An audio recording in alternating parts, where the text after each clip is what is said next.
In this video, we are going to learn how to do asana.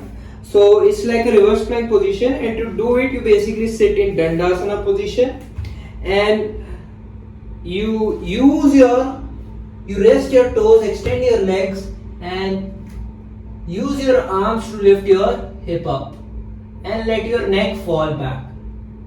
Stay here for 30 to 40 seconds.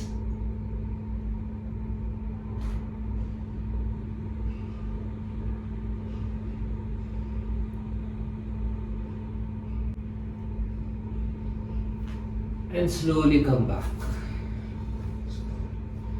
So the benefits of this asana is spreads your shoulder, it stretches your back muscles, strengthens your back muscles, it strengthens your arm muscles. If you have carpal tunnel syndrome, you can avoid this particular pose. If you have high blood pressure, you can avoid this particular pose.